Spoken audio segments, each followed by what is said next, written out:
Zeno, a pre-Socratic Greek philosopher, argued that an infinite journey is impossible because the traveler must always reach an infinite number of halfway points, half steps, before arriving at the destination.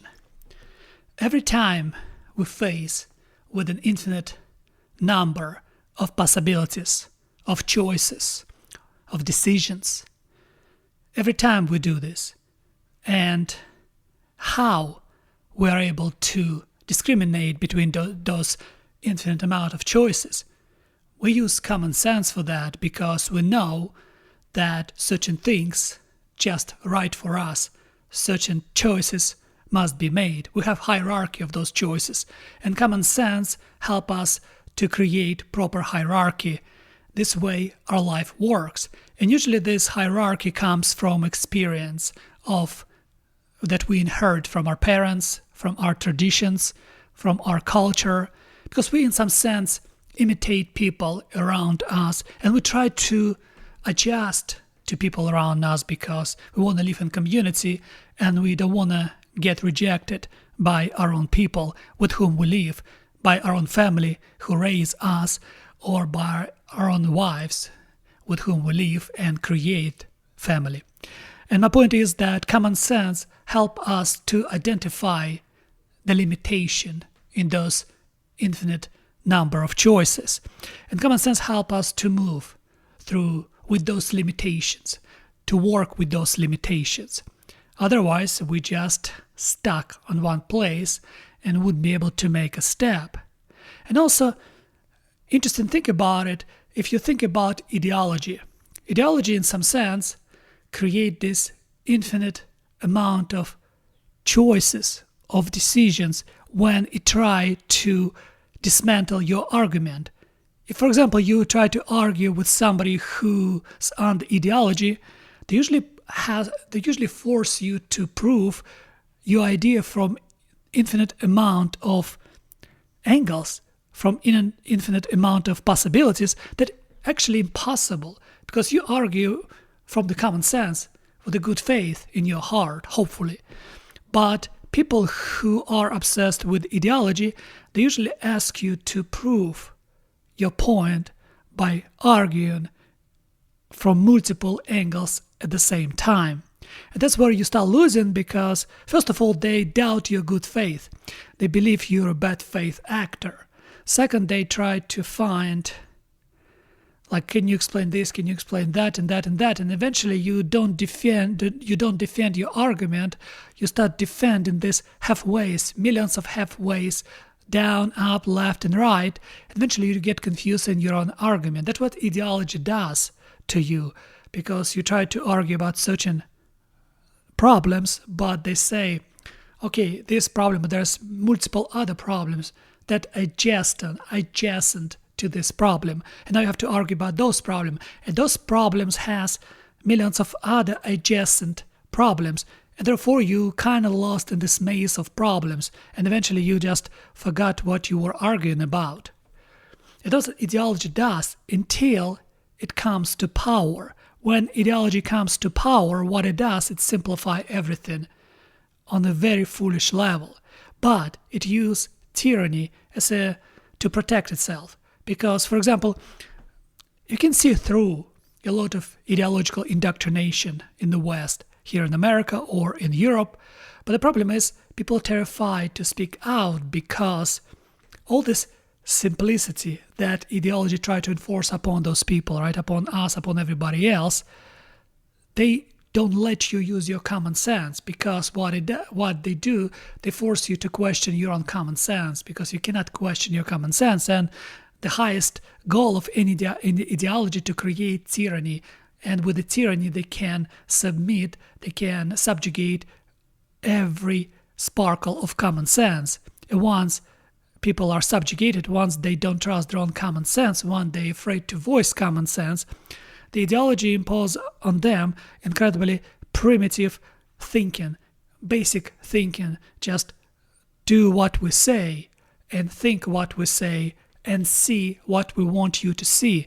You're actually losing completely your agency, inner agency, doesn't exist for you anymore. Your individualism doesn't exist for you anymore. You don't have self because your self must be subjugated to ideological twin that all tyranny try to impose on you. You create this kind of ideological twin that you have to uphold constantly to show other people. And that's what's scary about tyranny. A lot of people don't understand, but what you start doing, you start self-censoring yourself. You start doubting your common sense, and you create this ideological twin that you try to show people outside, but the problem is you are what you practice. And once you stop practicing these lies, these ideological lies, eventually it become part of you and incredibly essential for your mental and physical existence.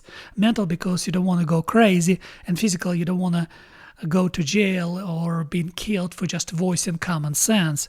And that's why I've got this idea, because in some sense, we all prone to simplify things because it's scary to see the world with infinite amount of choices, with infinite amount of decisions. And what we do, we try to simplify it. We try to create certain boundaries. We try to create hierarchy.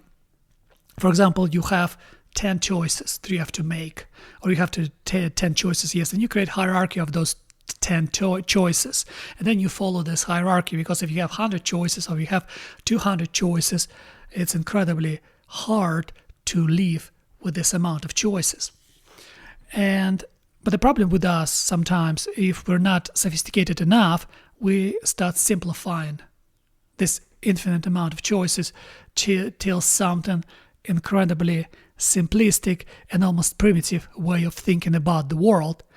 That's what ideology does as well. It's compel are the worst part.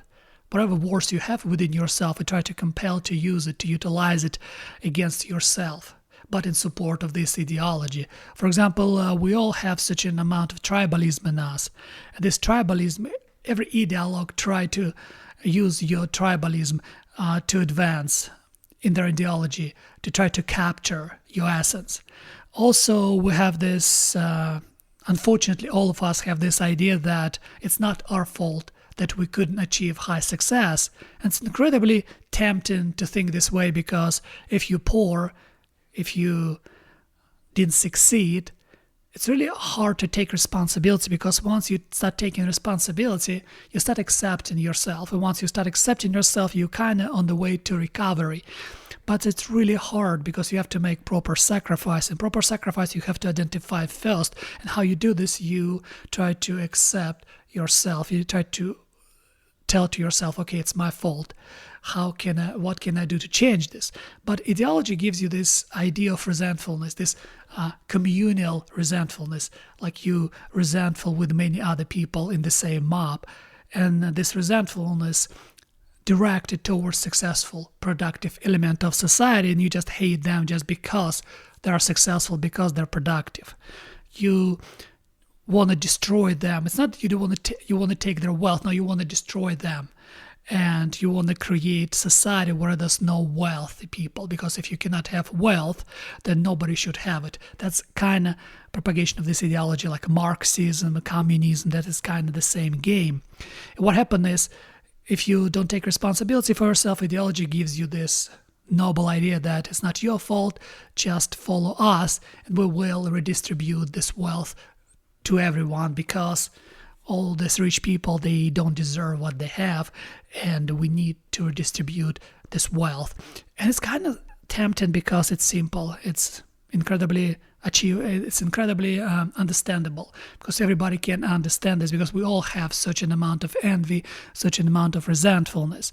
But that's the problem, because it suck you in, and then it's going to use this idiotic ideas against you.